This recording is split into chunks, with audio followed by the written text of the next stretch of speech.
कई सालों पहले तीन दोस्त हुआ करते थे, दीपक, राजू और श्याम। ये तीनों के नाम थे। दीपक और राजू अच्छे खासे धनवान परिवार से ताल्लुक रखते थे। श्याम बेहद गरीब और साधारण परिवार का था। पैसों के मामले में इतनी असमानताएं होने के बावजूद तीनों की दोस्ती ऐसी थी कि वह एक दूसरे के लिए कुछ भी करने के लिए तैयार हो जाते थे। दोनों धनवान दोस्तों ने अपने गरीब दोस्त की परिस्थिति बदलने के लिए उसकी कई बार मदद की थी, लेकिन उसकी परिस्थिति में कोई भी बदलाव नहीं होता था। वह कहते हैं ना कि समय से पहले और नसीब से ज्यादा किसी को कुछ नहीं मिलता। बस ऐसा ही कुछ श्याम के साथ होता था।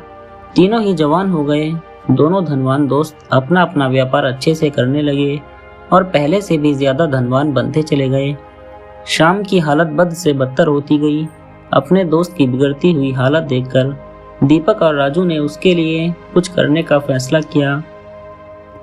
दोनों ने 100 सोने के सिक्के एक थैली में रखे और श्याम को देते हुए कहा, तुम इनसे कोई व्यापार शुरू करो और पैसे कमाओ और अपनी गरीबी दूर करो। श्याम ने उन 200 सिक्कों में से 5 सिक्के घर खर्च के लिए निकाले। बाकी के 195 सिक्के अपनी पगड़ी में बांधकर शहर की तरफ जाने लगा, ताकि वहां जाकर व्यापार के लिए कुछ जरूरी चीजें ला सके। वो गांव से कुछ दूरी पर ही पहुंचा था कि आसमान से एक चील उड़ती हुई आई और उसकी पगड़ी उठा कर ले गई।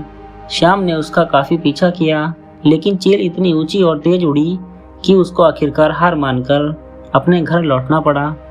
कुछ दिन बीत जाने के बाद जब दीपक और राजू श्याम की हालत का जायजा लेने के लिए उसके घर गए, तो उन्हें श्याम की हालत में रत्ती भर का भी फर्क नजर नहीं आया। पूछने पर श्याम ने सारी हकीकत दोनों को बता दी। राजू को उसकी बात पर भरोसा नहीं हुआ, लेकिन दीपक ने उसका विश्वास कर लिया। दीपक ने फिर से उसे 200 सोने के सिक्के दिए और बोला, फिर से कोशिश करो। दीपक और राजू के जाने के बाद श्याम ने सोचा कि अभी काफी रात हो गई है, इसलिए सिक्कों को कहीं छुपा देता हूँ ताकि कोई चोर उन्हें चुरा न सके। कल शहर जाकर कोई धंधा शुरू करूंगा। उसने उन सिक्कों को अपने घर में रखी भूसे की एक टोकरी में छुपा दिया। श्याम सुबह नींद से जागा और सीधा उस भूसे की टोकरी की तरफ गया जहां उसने सिक्के छुपाए थे। उसने घर में काफी ढूंढा, लेकिन वह उसे भूसे की डोरी कहीं नहीं दिखाई दी। उसने अपनी माँ से पूछा तो माँ ने बताया कि उसे सब्जी खरीदनी थी और घर में पैसे नहीं थे, इसलिए उसने उस भूसे की टोकरी के बदले सब्जी खरीद ली। श्याम आखिर करता भी क्या, वह अपनी किस्मत को कोसता रह गया। फिर से कुछ दिनों बाद दीपक और राजू श्याम को मिलने आए, तब भी उन्हें उसकी परिस्थिति बदली हुई नजर नहीं आई, बल्कि इस बार तो उसकी हालत और ज्यादा खराब हो गई थी। उसके कपड़े फट चुके थे और घर में कपड़े सीने के लिए सुई तक नहीं थी। दीपक और राजू के पूछने से पहले ही श्याम ने अपने साथ घटित हुई घटना के बारे में सब कुछ सच सच दोनों को बता दिया। वह बोला कि तुम लोग मेरी मदद करना छोड़ दो, अब तो मुझे भी लगता है कि मेरी किस्मत में धनवान बनना लिखा ही नहीं है। मेरी वजह से तुम्हारा भी काफी नुकसान होता रहता है। राजू को अपने दोस्त की ऐसी हालत देखकर उस पर दया आ गई, लेकिन वह जानता था कि वह चाहे कितनी भी उसकी मदद करने की कोशिश करे, उसका परिणाम बिल्कुल निष्फल रहता है। इसलिए वह तुरंत बाजार जाकर एक सुई खरीद कर लाया और उसने श्याम को वह सुई दे दी। राजू और दीपक के जाने के बाद श्याम ने अपनी माँ से कहकर अपने फटे कपड़े सिलवा लिए। उसी रोज उनके पड़ोस में रह रहे मछुआरे की बीवी उनके घर आई और सुई मांगने लगी। वह बोली, मेरे पति को मछलियां पकड़ने जाना है, लेकिन हमारा मछली पकड़ने का जाल कई जगह से फट चुका है। अगर आपके पास सुई है तो प्लीज मेरी मदद कर दीजिए, इसके बदले मैं आपको एक अच्छी सी मछली देकर जाऊंगी। श्याम की माँ ने उस महिला को सुई दे दी।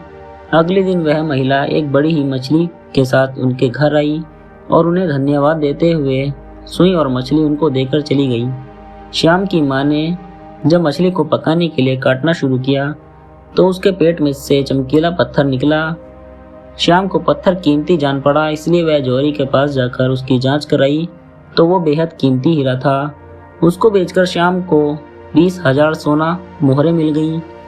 इतने सारे पैसे उसकी गरीबी दूर करने के लिए काफी थे।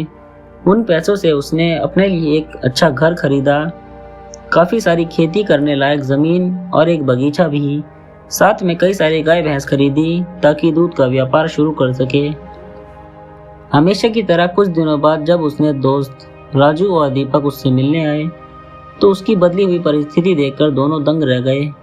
इस बार दीपक को श्याम की बातों पर भरोसा नहीं हो रहा था। उसे लग रहा था कि जरूर उसी के दिए पैसों से श्याम ने तरक्की की है, लेकिन वह बताना नहीं चाहता। लेकिन राजू को उस पर विश्वास हो गया था कि जरूर उसी सुई की वजह से उसकी किस्मत बदली है। श्याम अपने दोनों दोस्तों को अपने खेतों में घुमाने ले गया और बाद में अपने बगीचे में। वहां पर कुछ बच्चे पहले से ही एक पेड़ पर चढ़कर फल तोड़ने की कोशिश कर रहे थे। बच्चों ने गलती से वहां पर एक पक्षी का घोंसला गिरा दिया, जिसमें एक पगड़ी के अंदर 195 सोने के सिक्के वाली वही पोटली थी जिसे कभी एक चील श्याम के सिर से ले उड़ी थी।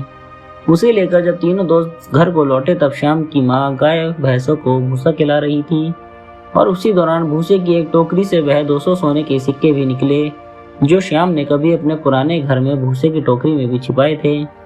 उसकी किस्मत कुछ ऐसा खेल खेल रही थी कि उसके हक की सारी चीजें और खुशियां उसके पास लौटकर आ रही थी।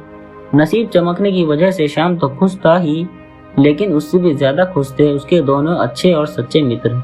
दोस्तों, आपको ये कहानी कैसी लगी हमें कमेंट करके जरूर बताएं और इसी तरह की कहानी सुनने के लिए हमारे चैनल कहानियों की लाइब्रेरी को जरूर सब्सक्राइब करें। फिर मिलेंगे एक और नई कहानी में। धन्यवाद।